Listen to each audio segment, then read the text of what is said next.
In this hour, we pause our everyday habits of our lives in reverence and thanksgiving to connect with what is sacred, to remember our commitments to each other and the world. Whoever you are, whomever you love, wherever you are in your life's journey, whatever your name for the sacred, you are very welcome to bring your full self here. We hope you'll join us in the fellowship room after service where we can answer questions and have more informal conversation. My name is Mark Potter. I am a member of the congregation and part of our lay worship team. Today, we're delighted to have John Andrews as our guest speaker. John has been a member of the congregation since 2006. He obtained his PhD in physics in 1967. In his retirement, he published a novel about the Vikings who briefly settled Newfoundland. He served at least 9 years on our board, including 3 years as secretary, 3 as president, and 3 as treasurer. Not only does he contribute a huge amount to the nuts and bolts of the congregation, but he loves to ask the big questions about life and to help us wrestle with the writings of thinkers like Paul Tillich and Nietzsche, as well as the scientists who have formed the modern world. The title of John's talk today is, What is Consciousness? As another special treat this morning, we will hear Sophia Skolberg, who will be playing 3 compositions by Johann Sebastian Bach. She is currently a student of Paul Bliss at the New England Conservatory, where she is completing her bachelor's degree. In addition to performing here, when we are lucky, she has performed in Carnegie Hall's Stearns Auditorium, Jazz at Lincoln Center, Boston Symphony Hall, and New England Conservatory's Jordan Hall. Her father, Stephen, will be leading us in the hymns on the piano. Our pastor, the Reverend Kimberly Quinn Johnson, is in our pulpit about 2/3 of Sundays, and the rest of time we have guest speakers. Our tech hosts are Kent Martin this morning as Zoom wrangler, and whoever wants to fill in on the camera. I guess Kent is also doing the camera this morning. An excellent headphone is available near the computer for anyone who would like help with hearing. We welcome children here in the sanctuary for quiet play with Kim in the back of this room. And now might be a good time to silence our electronic devices. For some reason, I always forget. Today is the first Sunday of the month, which means we will have a report from the board. And this Sunday, our president, Martha Potter, will present the report.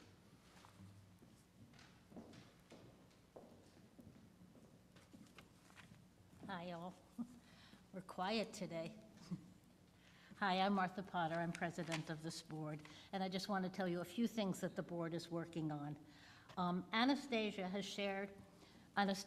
is not here today, but I wish she was, has shared a plan for painting our space and other ways of making our meeting house more inviting. Please contact Anastasia if you are interested in working with her on reviewing our space and implementing changes. She is also working with Ma's House to provide a rotating art exhibit at the meeting house. And this has been confirmed, and we will be starting it in February. Katie has been working with Kelly to produce a new directory of members and friends. Katie will be requesting photographs. The board also discussed a possible paper directory. We haven't had one since 2017, and it might be nice for us to have one. So if you think that's a good idea, let me know. The board discussed ways to get the word out to the greater community about who we are, and I see some new faces in the audience. We are looking for people who would like to work on better public relations, including better social media presence. Please contact Sarah if you are interested. That's Sarah Gordon. The older RE youth have been participating in Maureen's Haven. The board is interested in other social justice activities for our adults and our youth. Where our adults and our youth can participate. Contact me if you have any ideas of what we might do. And last, the League of Women Voters is having their holiday party here at our meeting house, and all proceeds will go to our little food pantry. It is on January 11th. Please share any ideas you have for the board with me or Pam or Katie. They're sitting in the audience. They're members of our board. Our next meeting is January 18th at 6:30, and all are invited. Thank you. Bye. Well, thank you, Martha. You can find more information about how to connect to events this week in your e-bulletin and in the events calendar on our website. If you have information to announce to the congregation, please email our administrator by Tuesday of the week you would like it announced. Next Sunday, Reverend Kimberly returns to our podium with our high-impact community outreach team. Do we have any visitors who would like to introduce themselves? Okay. We know you, Deb. So, but we would like you to sign our guest book if you're here, or online. You can sign the virtual guest book in the chat. We have begun a custom here on Sunday, which we call passing the peace. And so please take a moment now to greet your neighbor in person or in the chat if you're online.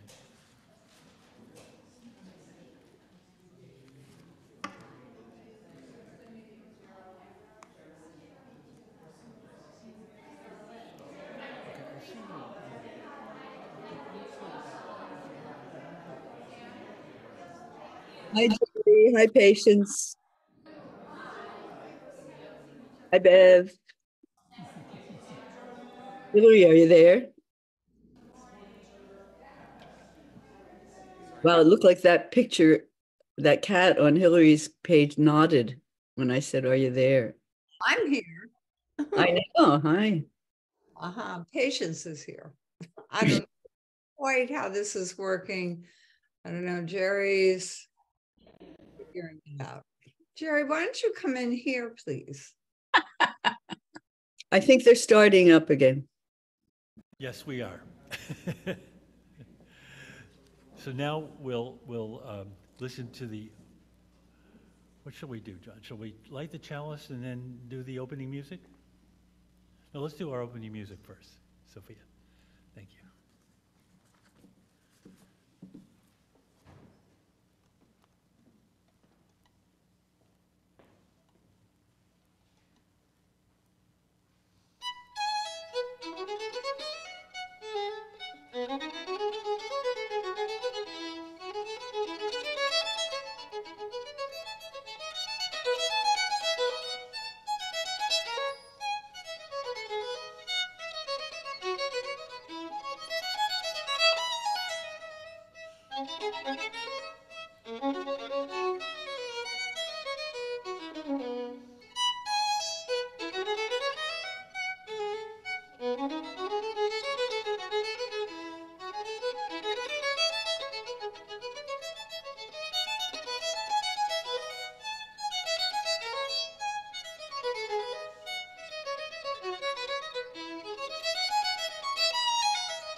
Let us light our chalice with the words of Albert Schweitzer. At times, our own light goes out and is rekindled by a spark from another person.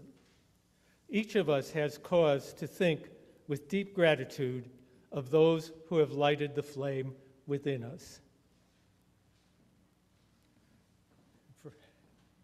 For our first hymn, let us sing number 118, This Little Light of Mine.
Well, now, I got a little problem here. This first message was supposed to be, what is it like to be a bat? I think my wife played a trick on me because I told her to put the bat in the car. And what did she do? She put a baseball bat. And, you know, a baseball bat, it's not anything, it's not like anything to be a baseball bat. As far as when you hit a smack ball. I'm sorry.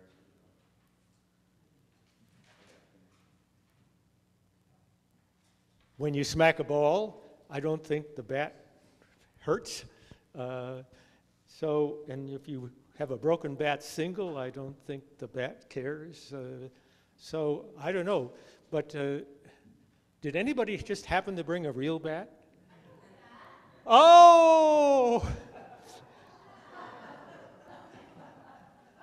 Oh, wow, you saved the day. Yay! Yay! Now, what is it like to be this kind of bat? Well, you probably know that they have poor eyesight. They're not blind, but they mostly sense by sending out sound signals, and they come back.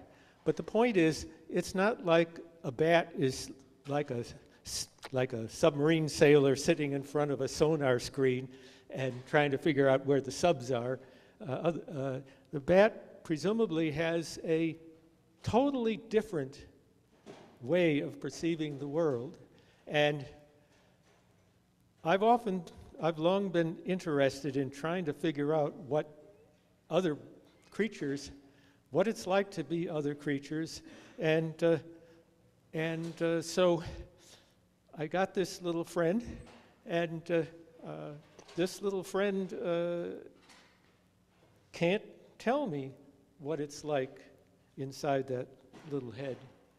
So what do we do about that? Well, we can try to imagine, but it may be a little easier to imagine what it's like to be the person next to you, but this little guy, I don't know, you're an enigma, and I never can get inside you, so there you go. That's it.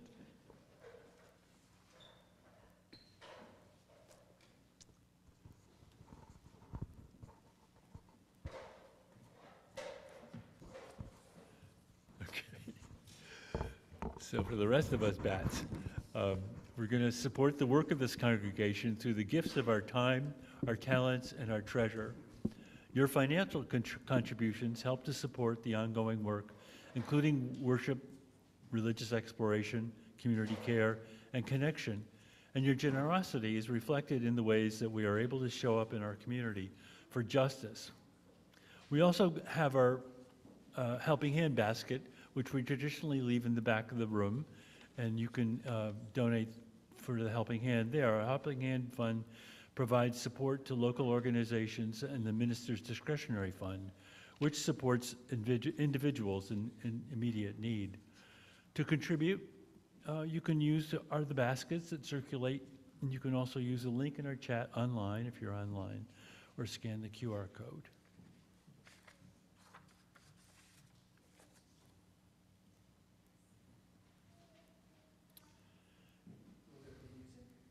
There is.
There's a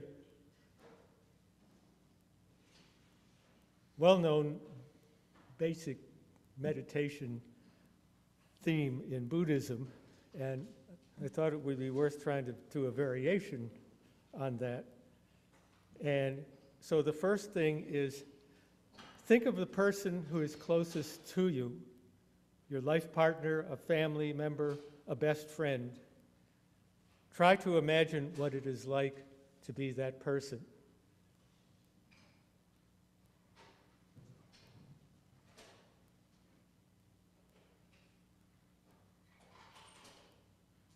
And then make a wish. May you be whole. Now try something a little harder. Think of someone you respect but do not know very well.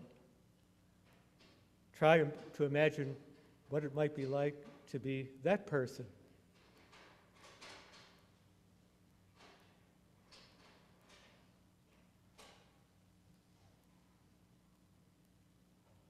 That may be a little harder if you've lived with someone a long time. Maybe you can get some inkling. But now it gets a little harder. But let us wish, may they be whole. Now try something really hard. Think of someone you don't like at all. Someone who by word or deed has offended you, or someone whose values are very much opposed to your own. Try to get past that and imagine what it is like to be that person.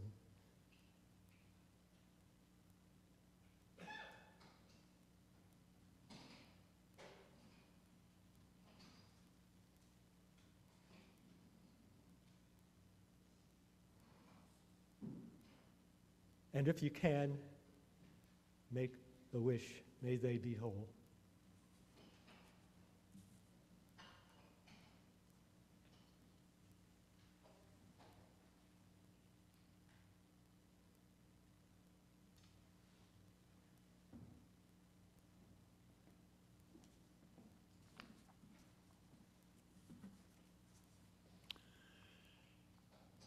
Now is the time to share the personal joys, sorrows, and concerns of our hearts. And if you know someone who would like someone else who would like a visit, a phone call, a meal, or a ride, please use the Joy and Concerns link in your chat or your order of service to leave a note for Reverend Kimberly, or someone else will follow up with you. So now we're going to join in a hymn. Please rise as you feel willing and able to sing hymn number 346 from your gray hymnal. Come sing a song with me.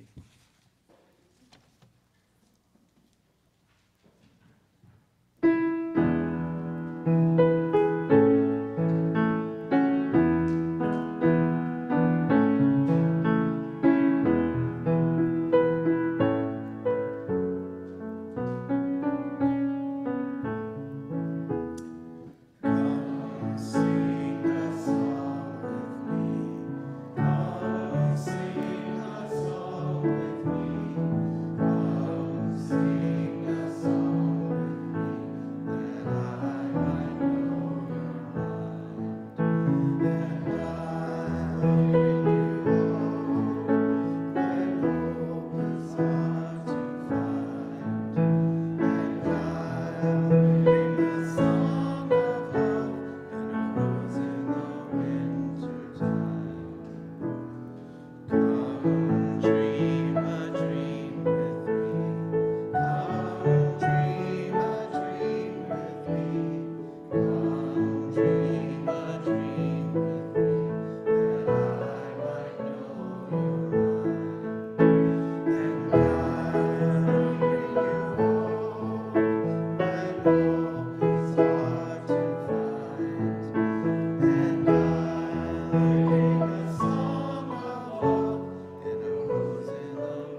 Consciousness is what makes the mind-body problem really intractable. This is the first sentence of an influential essay published 50 years ago by the philosopher Thomas Nagel. Its title was, "What is it like to be a bat?"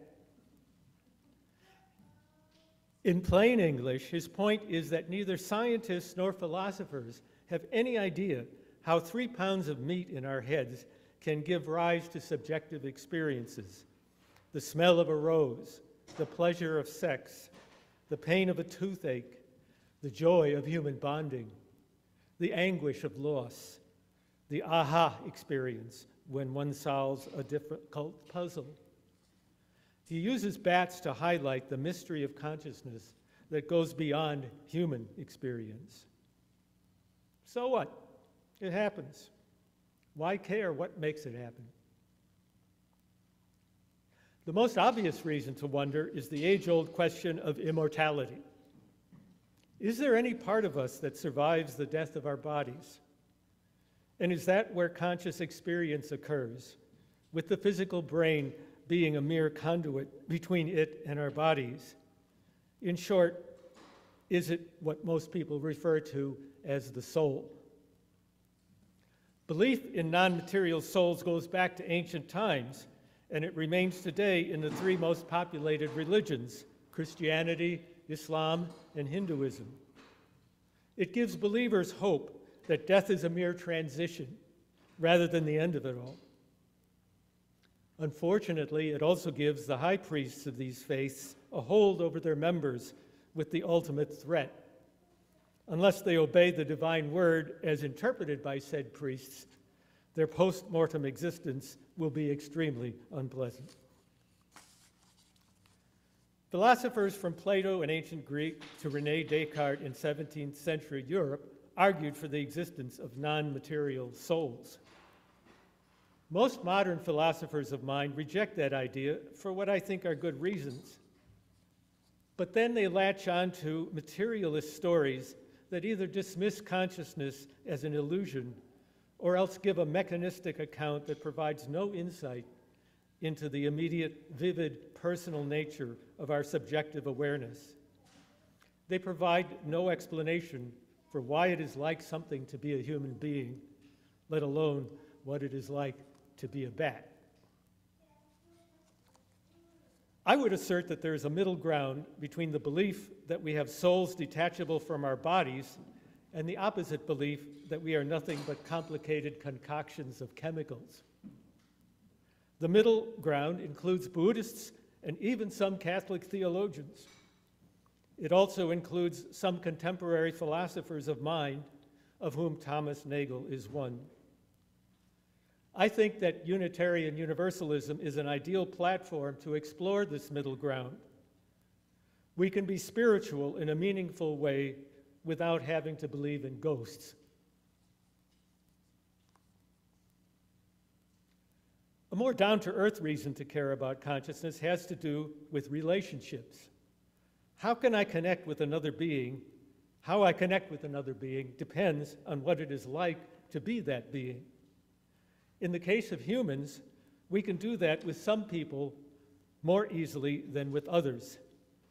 The more I can put myself in another person's shoes, the more likely it is that the relationship will be a friendly one. When we strive to bridge the gap, it may even end in love. When we deliberately burn our bridges, it too often leads to hate. When we get beyond humans, the gap widens, but not insurmountably. Many of us have connections with an animal that are deeper than most of our relationships with other people.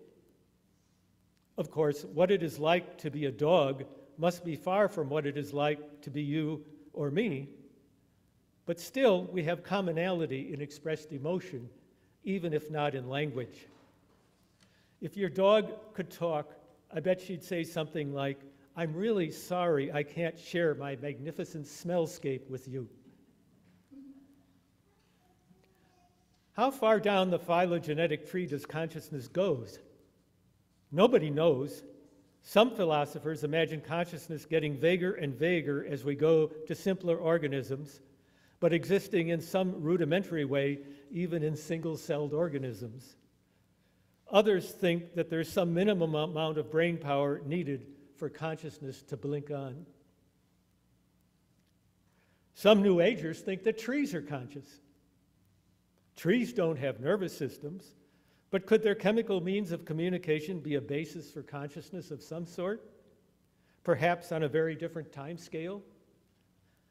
Maybe a year for us is just a moment for a giant sequoia. After all, our own brain cells communicate using chemical cascades. Then again, maybe there's nothing it's like to be a tree, and I'm pretty sure there's nothing it's like to be a baseball bat. Conscious trees may sound a bit weird to some ears, including mine, but our understanding of consciousness is so limited that today's science can't rule them out. What about artificial intelligence? Sentient computers are a stock item in science fiction. Remember the computer HAL in 2001, A Space Odyssey. Could a computer like HAL fear its own dismantlement? Could a computer ever know what it is to love? Could a computer ever feel pain? Again, that might sound ridiculous, but today's science has no answer. Serious people in the AI field worry about this. Another thing we don't know is whether consciousness is unique to our Earth or is pervasive across the universe, arising on virtually any planet capable of supporting life. One must be conscious to feel pain. If we want to avoid needlessly inflicting pain, it would help to know where consciousness ends. As we get farther and farther away from humans, our educated guesses become more and more uncertain.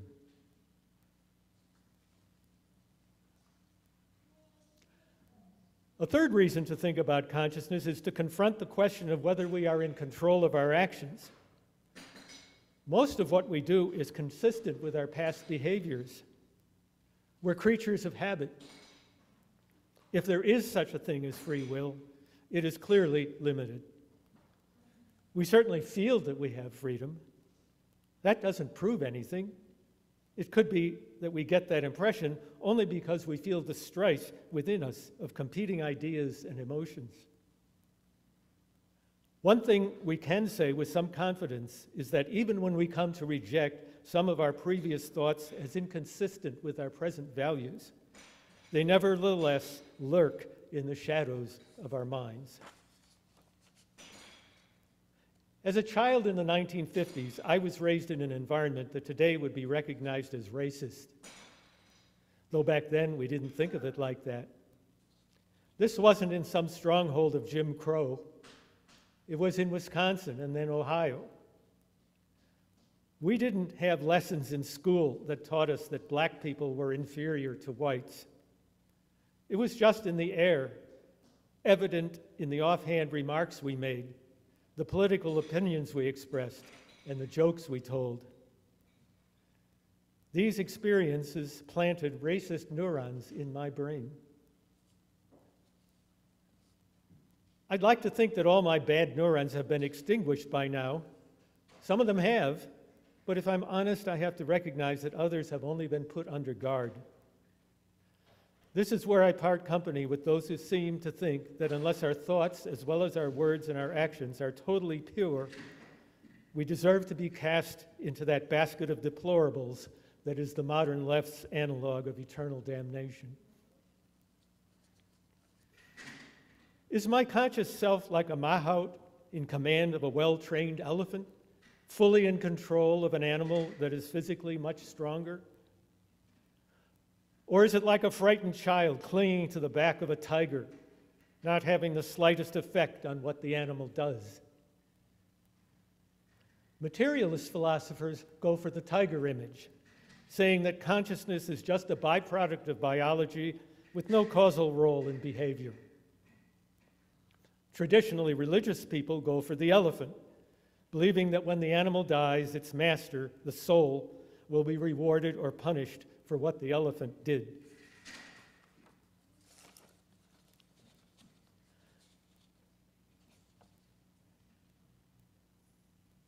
If you're of a certain age, you may remember when Ralph Nader published his book about the Chevrolet Corvair, Unsafe at Any Speed. That was published back in 1965. He didn't blame the car. He blamed the people who designed it and the ones who sold it to the public. The question here is, to what extent, if any, does it make more sense to blame the people than it does to blame the car? Our folk psychology tries to have it both ways. If someone we don't like says or does something we disapprove of, we judge them as evil. On the other hand, if it's someone we want to defend, they say they have a mental disability and just couldn't help themselves. Sam is a nice guy whose political opinions are the same as mine. He is, unfortunately, afflicted with alcoholism, a terrible disease. Poor Sam. On the other hand, Bob, who we all know is an egotistical, bigoted jerk, brought his troubles with the bottle upon himself. The consequences of his choices are just exactly what he deserves.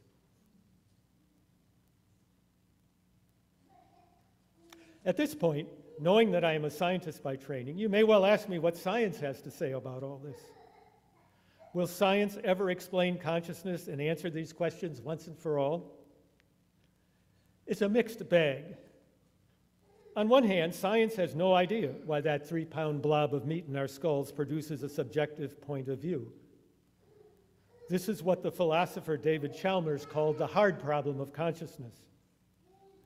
All the other problems, which he ironically called easy, are really very complicated, not easy at all. His point was that, unlike the one he called hard, they're not impossible. Neuroscientists have discovered a lot about how the brain works, what parts of the brain are associated with various senses and emotions, and even how to use the brain waves associated with consciousness to control a robot. Philosophers are no help here. Some maintain that science will never explain consciousness, while others insist that it is only a matter of time before it does that as well as it explains everything else. Still others say, inexplicably to my mind, that there's nothing that needs explaining. I don't get that one. Part of the problem, in my view, is confusion about what it means for science to explain something. Much of that confusion stems from science's tendency to use ordinary words to mean something quite different from what they mean in everyday conversation. Two of these words are fact and theory. We tend to say something is a fact if we know it is true. If we're not sure, we say it's a theory. Science uses these words in an entirely different way. In science, we say something is a fact if it lines up with observations so well that no knowledgeable person has any reason to challenge it. Nevertheless, facts are subject to revision. In the Middle Ages, it was considered a fact that the Earth was at the center of the universe. Now it's a fact that the universe has no center. Then there's theory. In science, a theory is a conceptual framework, usually with mathematical underpinnings, that links a multitude of apparently unrelated facts into a unified whole. To say that something is a theory in science doesn't mean it's shaky. Theories come in all degrees of confidence, from educated guesses to ones that have withstood numerous challenges over decades or even centuries. In science, it makes no sense to say that something is only a theory. Yet even the most robust theory must be modified sometimes to account for new observations. That doesn't overturn the theory the way the Supreme Court overturned Roe v. Wade. Usually, it just shows that the theory is an approximation that works very well under some conditions, but not so well in others. The key thing to realize here, and this is the point of all this, is that even the most widely accepted theory doesn't tell us what something is. It only tells us what it does. Scientists once pictured light as a wave passing through an extremely thin medium that they called the ether. As long as that theory made correct predictions, it stood. But when in the late 1800s, two scientists named Michelson and Morley showed that it gave false answers to their questions, the theory needed to be replaced by something better. Einstein did that with relativity, and a variety of physicists did it with quantum mechanics. We now have a theory that light sometimes acts like a wave, though not a wave in ether, and sometimes like a fusillade of tiny bullets. These two pictures can't both be right, can they? The answer is that if we want a theory to tell us what light is, it can't. If we'll settle for knowing what light does, it works very well. There's a recipe to tell us when to use the wave equations and when to think in terms of quantum particles. The pictures that go along with the equations are just metaphors. The same is likely to be true with consciousness.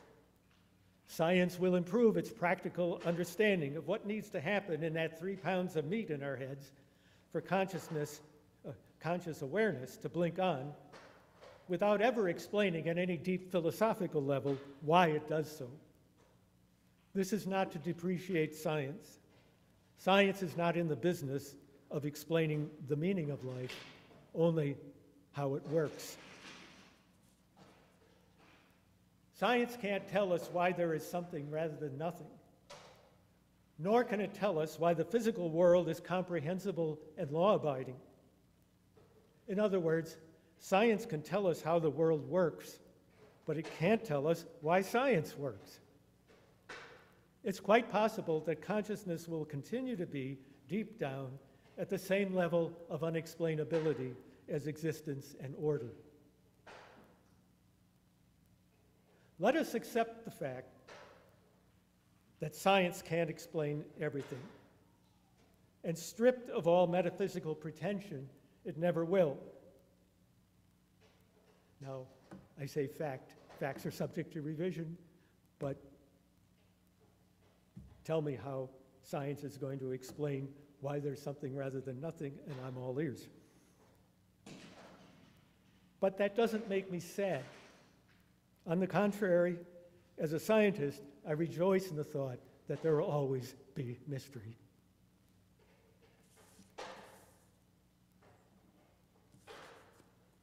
So,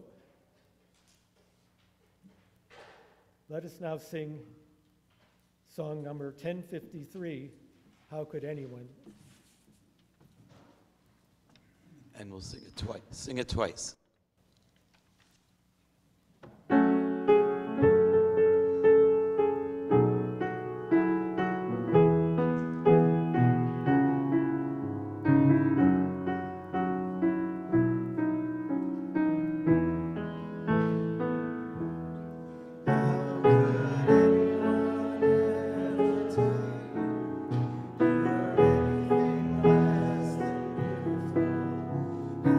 Anyone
For our benediction, I'd like to share a poem titled A Valediction.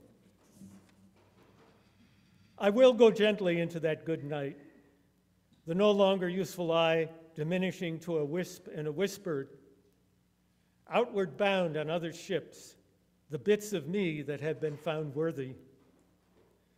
As my sun sets, another sun rises, and so on and on until all the suns explode. Still I cling to some fragment of immortality. Enlightenment eludes me. I bow my head, but no, the head bows. It's bowing itself a form of rising.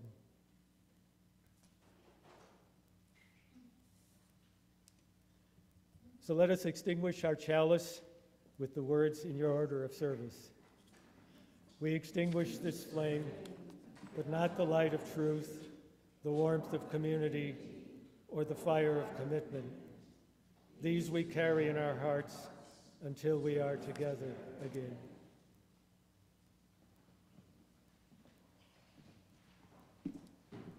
Now let's sit and enjoy Sophia's closing.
Hi, Linda. Can you hear me?